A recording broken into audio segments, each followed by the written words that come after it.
You go on your burning.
A few months ago, I released a video going over an indie game called Lamentum, but I had no clue what that experience of making that video and playing that game would end up doing to me as a quote-unquote gamer. See, I've always liked underrated pieces of media or entertainment, or even athletes, but Lamentum led me down a rabbit hole of indie horror games specifically. Originally, I was planning on this video being about a game called Carry On, an indie horror game where you play as the monster, but I didn't like it very much. And after some frustration with it, and how little I felt like I could actually discuss and delve into, I abandoned it. So I thought, well, I don't know what the next video is going to be. And then a game went on sale that I forgot I had wishlisted on my Xbox. Yo, mama! The game? Paratopic, developed by Arbitrary Metric, is a glimpse into games of old and a precursor to the games of today. Paratopic, released in 2018, was for all computer-based platforms, including Linux, which I didn't know people still use Linux, but that's cool. And much like Lamentum, it has a unique art style and overall game direction. But to understand what makes this glorified walking simulator work, we need to analyze how the game was actually put together first. Arbitrary Metric is a small studio. In fact, when they made the game, the team was only made up of 3 people. The designer, Jessica Harvey, the writer, Doc Hervey, and the composer, whose music will be the majority of this video's soundtrack, Lazzie Brown. They used what they called a no-money special to develop the game, relying on cheap or even free options for programming, art, and sound. A studio so small making a game so short is not surprising, as the runtime of the game clocks in at around 45 minutes per playthrough, and even faster if you decide to do some of the, trickier things, or if you know where you're going. Saying the studio is small and that Paratopic is an indie game would be an understatement. With such a small budget and a seemingly dedicated effort to maintaining the image of a budgeted game, I encountered some technical issues with the game, but only when streaming it itself. See, I'm a plebeian and play on console, so the little recording symbol on the top left, just ignore that. That's from my Twitch at Pengu1. Anyways, let's get to the topic of the video. The Paratopic. Paratopic's menu, like the rest of the game, is the barest of bones possible, as it's just filled with music and settings, and of course the start button. Before we can start the game though, we need to know that there is no save feature, as the game is designed to be completed in a single sitting. So I hope you can watch this video in a single sitting too. Also, like and subscribe, but please don't comment. Everyone keeps saying they're gooning to me on the Lamentum video, and even the video that I uploaded just like for school, everybody keeps threatening to goon on me, and I'm very afraid.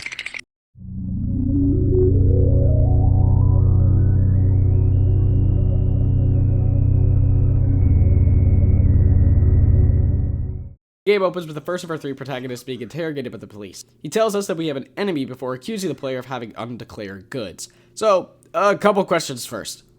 What is the cop on about, and what the fuck is going on? Immediately, we know the type of storytelling that Paratopic will indulge in, and it's a technique known simply as withholding information in writing. It's used by authors, game designers, and directors to create suspense in any given situation by robbing the audience of the one thing that they want: information. Paratopic is excellent at withholding the details of the plot to a point where most questions about the game are purely about understanding what the hell is happening, and not even about the game itself or the plot. After the cop accuses you, the first bit of optional dialogue is revealed. And just like a Telltale game, it doesn't really change anything, but optional dialogue is the only way that the game shares information, other than the environmental storytelling which the game does excel at. No details of the plot will be screamed at you, only whispered in the garbled mess of the quote-unquote voice acting and the piss-tinted world around you. The officer does mention something worth noting, and that's the tapes. Tapes are what got you caught, but there's nothing more said about why the tapes are such a bad thing to have on you. He threatens you and leaves to a room down the way. Examining the room that you're in, it appears to be an old subway tunnel that has been reused as a temporary checkpoint, possibly for interrogations, or even a government checkpoint between countries or possibly states, or even a sign that the world outside the subway isn't the one that we inhabit, meaning that Paratopic does not take place in, 2025, it takes place in Paratopic 2025.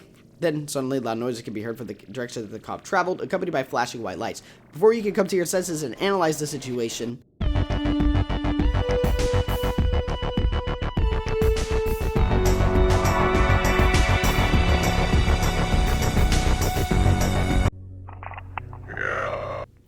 your time chilling at the diner is interrupted by a call from a man who calls you babe, establishing that you and the caller must be romantically involved unless he's just, kind of sliding you in a way. He asks how the hike went, which will be important later. Outside, we can see a man lying on the road, birds feasting on his skin. You load your weapon before being thrusted back into the perspective of the smuggler, where a man is giving you intense directions to follow regarding the job you have been sent to accomplish. And now, there are two ways to play this conversation. You can be wary and careful with your wording, causing your boss to low-key crash out that you aren't being professional. Or answer everything as professionally as possible, which you'll be much more appreciative of. The world around the player is barren of other life in a manner that may seem inconsequential, but could actually hold some merit in involving the theories, game theory, we'll discuss later. Continuing the dialogue, we get a great look at the game's grotesque character design. It reminds me of other PS2 era games, or at least the art style that they fall under, or that, all those horrible Roblox games decide to copy. The lack of detailed polygons and realistic face scans, much like Cry Fear, creates a spooky and uncanny atmosphere by blending realism with low-tier graphics. Paratopic only has a few characters, but their designs are all plain and lack the detail necessary for the characters to feel comfortable, like many other games do, where the characters look like real people that you could encounter in real life. But you said you knew Spanish.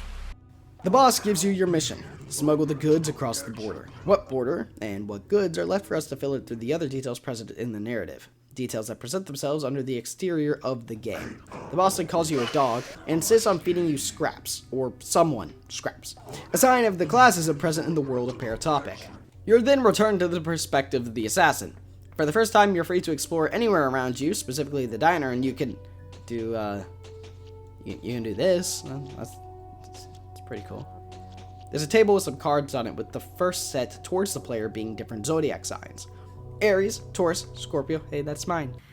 Happy birthday to you. Happy birthday. Hey guys, this is Pengu the One. Aquarius and Libra. If you write them down left to right order, you get ATSOL. ATSL, hell yeah. On the other side of the table is some kind of letter written in blurry lines, indiscernible to the audience. Around the letter are what appear to be tarot cards, though the artwork, like everything else in this game, is impossible to make out and thus useless to try to break down and understand. If you guys have any ideas, like this could be the Hermit, this could be the Hierophant, and this is what this means with the zodiac signs, please let me know. It'd be fascinating to learn more about the story of this game. While we're in the diner, I'd like to just mention how perfect the soundtrack is. The diner's theme is gloomy, mysterious, and filled with robotic instruments and rhythms that feed into the dystopian atmosphere, creating a suffocating environment for the player, especially when combining the soundtrack with the moldy graphics. Your only point of progression is the door by the hot dog sign, where you burst in guns a-blazing and are sent to the title card for Paratopic. Next thing you know, you're in an enclosed space. A checkered floor clicks beneath your feet, and no one else seems to be in the rundown room. This is the part of the game where, on my initial playthrough, the unease began to, is that a cigarette? That's horribly unsafe. Let's make sure we put that out. Anyways, clicking the elevator button will summon it, leaving you with the sound of it slowly crawling towards you.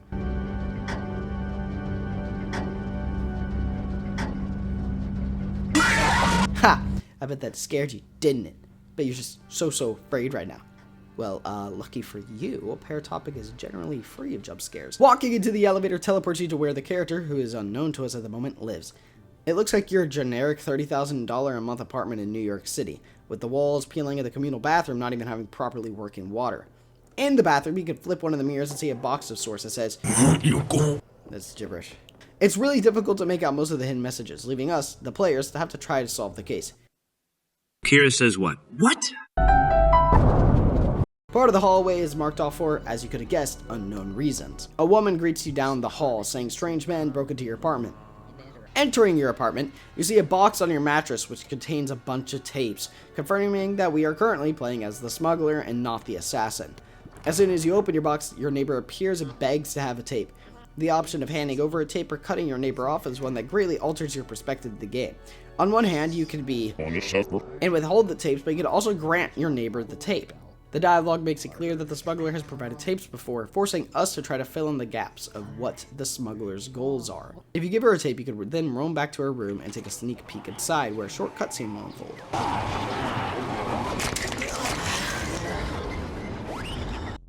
After all this, you're transported to a car with the tapes to your right. The driving aspect of the game is where the timelines of these events sort of converge. See, as you're driving, the tapes will shift from a box of tapes to the gun of the assassin to nothing at all. All these have meaning, but on one's first playthrough, it's kind of difficult to discern what it all means. See, it seems like the assassin and the smuggler are one potentially, and maybe you're just playing through the blurry memories of a smuggling event gone wrong and trying to put the pieces together. The empty roads and horrid rundown architecture make it clear that the world is not even close to prosperous.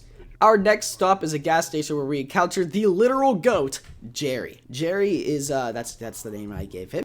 Jerry is a chill dude who loves the oddities of the world and explains some very integral lore for the Game theory. that will be discussing at the end of the video.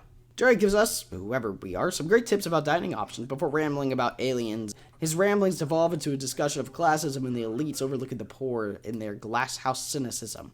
He reveals that the Super 16 was burnt down, which causes dismay in our character as it was one of their usual stops around the border.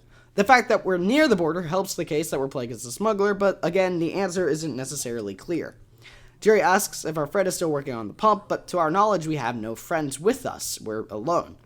Our perspectives, while limited, have been exclusively alone or being bossed around by those around us, including the neighbor and, of course, the boss, and even the interrogator at the very start.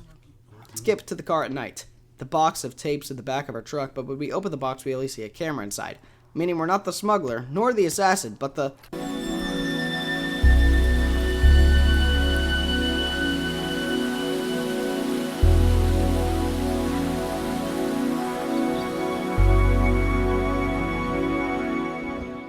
The bird watcher, unlike the assassin and the smuggler, doesn't really get to do as much. This is where the game's status of a walking simulator actually takes effect.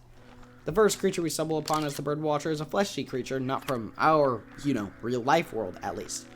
It may be a mutated bird or bat, but, what could have actually caused this? There are a series of cargo cars thrown around the area, all horribly rusted and damaged, but in the distance we can see a shed. The shed has a sleeping bag on the ground, and cans, like a Left 4 Dead safe house almost, but also contains a basement. It's important to note the cans and the sleeping bag as it means that somebody, anybody, once inhabited this shed. Knocking on the door at the bottom of the stairs results in a series of knocks backs, followed by silence. Leaving the shed, you can hear the loud creak of something being opened. Investigating, you'll be sent down a long tunnel and into a room full of doohickeys and gizmos. Flipping the green switch will power on the monitors to give some insight on what exactly is happening. Power Company, an organization whose logo appears throughout the game and promotional art, ran some kind of project deep in these woods. And, as one can tell by the room and the surrounding area, it didn't go too well. In fact, I'd be brave enough to say it went poorly. A supervisor informs us that thanks to the sacrifice, the world has a brighter and more secure future. As evident by the rest of the entire, fucking game, bro was lying. Sadly, this is all the information available from this location, other than the environmental storytelling present in the rest of the game. Again, details are being withheld from us so that we can't actually figure out what's going on. But, whatever happened, it wasn't very good. We haven't seen power working effectively a single bit throughout the game, only faulty pipes and flashing signs and the dim lights of the gas station. Heading down the river and around the bend below the windmill, which we have seen in the power company's art, we're transported back to a driving sequence.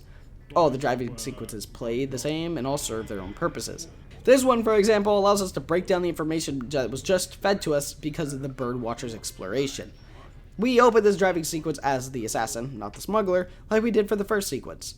This time, though, we're driving until sun sets and until it's dark. We're left alone, as always, not a single other soul on the road with us. We would proceed as the Birdwatcher, who's now waltzing through a graveyard of even more train cars and on train tracks, cameras operating around her, tracking her movements down. The river is still present, and in the distance we can note the structure atop the hill. Making it to the top of the hill and to the building, we can see a dark humanoid figure in the distance. Approaching it will reveal that... What the fuck? We're back in the car. It's pitch black outside, and we are once again the smuggler, then the assassin. The sequence ends, and then we're back with... Oh my god! Oh my god, it's the GOAT himself! Jerry! He asks who we're riding with, and when we say no one, because we are alone, he immediately knows we're not around the area. Alright, cool. Thanks, bro. Jerry then shares about his balls again. Another black guy looking around you. You can also ask for some information on some other places, but none of them truly fill the world with any information, as they're all just odd spots in an odd world that we can't really understand yet. When we look outside to the friend he keeps mentioning, we can see a creature resembling the one that the Birdwatcher encountered. Finally, after his ramblings about milk stores and camping destinations, Jerry tells us some small bits of information about the power company. He reveals it shut down 14 years before the event, and our other dialogue options tells us the electrical company was the biggest provider in the state, not just for jobs, but of course for electricity and power. And now we have a timeline and a bit of a location. 14 years after some event, possibly what we witnessed with the Birdwatcher going down to the basement in the shed, and in a place devoid of a main provider of power. Jerry then bids you farewell. Pull.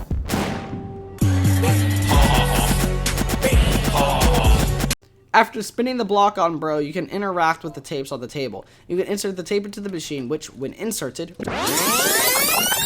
After spinning the block on bro, you'll notice a bunch of VHS tapes scattered all over the table, which when inserted into the VCR... Spinning the block on bro, you will quickly notice the towers of VHS tapes on the table. You can interact with them and place them into the TV so that, returning to the perspective of the smuggler at the abandoned tunnel we saw at the beginning of the game, we hear distant screams from one of the tapes the officer decided to watch. Bro's mad foolish. He collapses, his head now a TV monitor, and lumbers towards you, blood surrounding his new head. His body unravels into a fleshy mess, and he departs with the final message.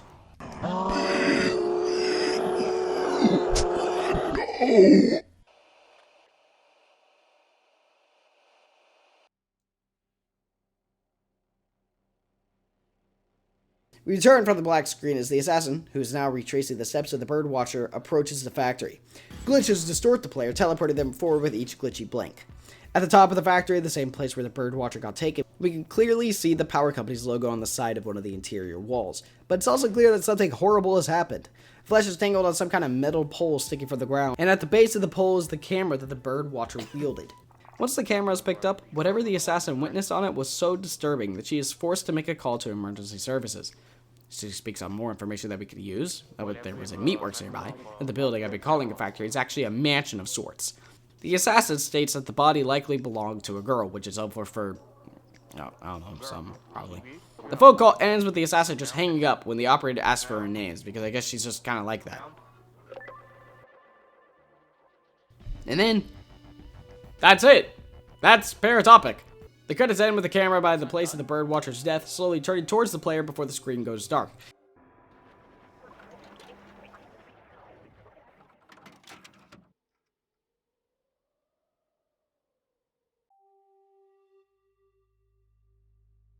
The achievement screen is shown, and they're all pretty easy to get, and it really should only take you about 3 to 4 playthroughs to earn them all. Now it's time to game theory, and put together a few possible theories about the world of Paratopic. 1. The government theory.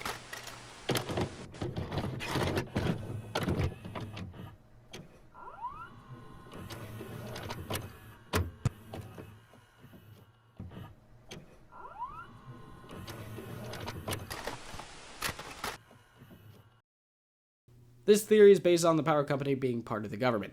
The cameras surveilling the area, while possibly private cameras, would also fit in with common dystopian stories such as George Orwell's 1984.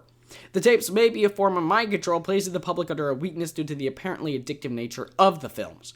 The differing effects of each film, body breaking, time rewinding, possible hallucinations, all reminds me of things the real-life government has dabbled in. Especially the hallucinations, potentially seen in the diner scene where the assassin spins the block on Bro. The tapes could be similar in nature to the experimental drugs and thought experiments that were ran on individuals by the CIA during Project MK Ultra, where mind control and mind destruction were tested extensively by the government on the people to see the effects.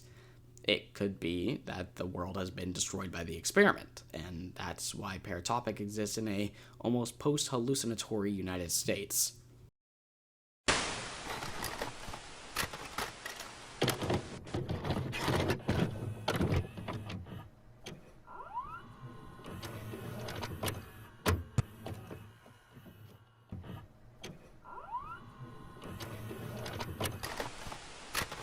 Number 2. The alien theory. Okay, this one's but it's worth looking at because of the most present-speaking character, Jerry. He believes aliens are behind many of the phenomena on Earth, which could include the tapes, because we've been led to believe that they are horrifically dangerous. I don't think that this theory has much merit, but I want to acknowledge my goat Jerry in some kind of way, so yeah, thanks Jerry.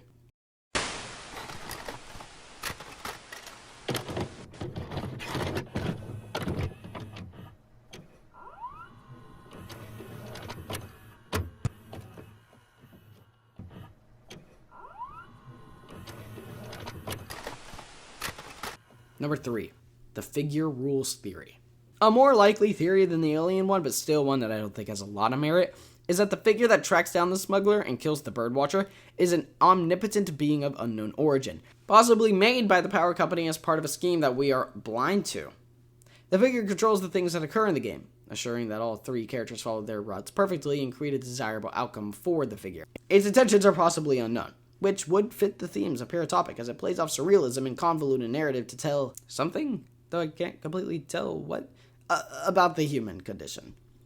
Number 4.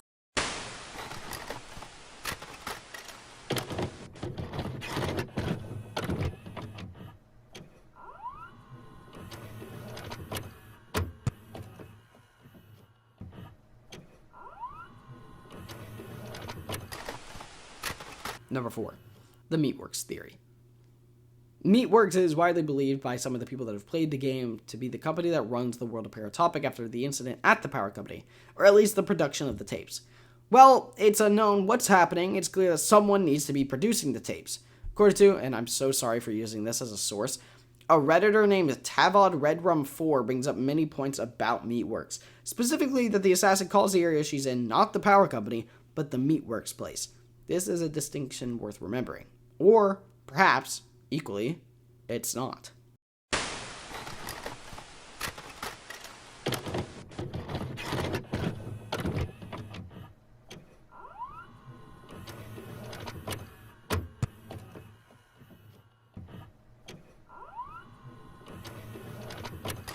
Number 5. The amalgamation theory. This is my personal theory, and one that combines the previously mentioned theories, except, well, Jerry's. The tapes are contraband worth smuggling, but are not produced or regulated directly by the government, no matter how cool that may seem.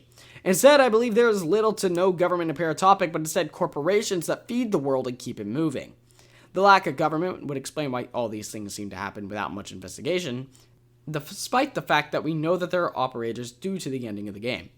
What this could mean is that the government is more of a public existence, a shared body between citizens, which of course there are few of, as evident by the silence from the apartments, loneliness of all the places we visit, and of course, the empty roads. A lack of government or even care from the government would also explain how no one seemed to mind the dude being eaten by the crows outside the diner, and how nothing really happened after we spun the block on Bro. The tapes have 3 display purposes divided into 2 major groups. In chronological order, pleasure, time manipulation or hallucinations, and biological re-enragement. These 3 instances show 2 main methods the tape manifest as: conversion and psychological control. The conversion tapes are the ones you can give to the woman and the ones the cop uses, while the psychological tape can be seen when the assassin takes a fat hit off the VHS yard. The different types of tape would also make sense for why the smuggler would be approached by their neighbor, and why the smuggler was given extra tapes to, quote, feed the dog some scraps. the dogs being the addicts of the tapes, given how the neighbor claims that she's starving for more tapes. This could also be used as sort of a hush money situation done by whatever company is producing the tapes. The corporations running the world can be seen in the logo of the power company, appearing everywhere on the map. Even the windmill seen on the Birdwatcher's hike is connected to the power company. Finally, the figure seen at the end of the Birdwatcher's life and during the gas station visit has an origin that seems cloudy because it is cloudy. The figure is the most enigmatic part of the game, and the game doesn't provide a single detail about what the figure represents or its origins. Approaching this part of the game perplexes me, but I think I have some idea. The figure seems to be an experiment gone awry, potentially due to the testing being done in the basement of the shed. I think we can solve a bit of what the tapes are because of the figure, and the fact that it acts for the operational camera scene at the end of the game. When the assassin discovers the mangled corpse of the Birdwatcher, the graphics and textures shown are very similar to those shown by the conversion tapes. The conversion tapes sound horrific as well, much like one being tortured and slaughtered with machinery, which is the fate that the Birdwatcher seems to unfortunately meet. The cop being totally converted also implies that there are different strengths to the tape, as our neighbor didn't seem to have the same thing happen to her, and we know that she's used the tapes before and she's in okay condition. In short, the tapes of Paratopic are produced by a shady and untrustworthy company simply named the Power Company. The Power Company, also with the possible front of the Meatworks, produces these tapes for different effects that affect the viewers in different ways. These tapes are contraband, probably illegal to the limited and weak government that does exist, though that doesn't really stop anyone from using them. Neighbors, assassins, and even officers all partake in the viewing of these snuff film-like tapes that captures the horrific end of innocent people, from gas station employees to birdwatchers. But what does it all mean? Truthfully, with all the analysis I've done to try to understand it, I don't truly know.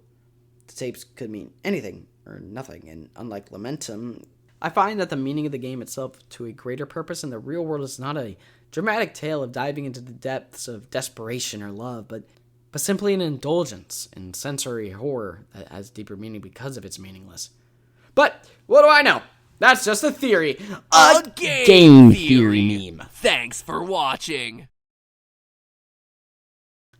Now, do I think the game itself is good?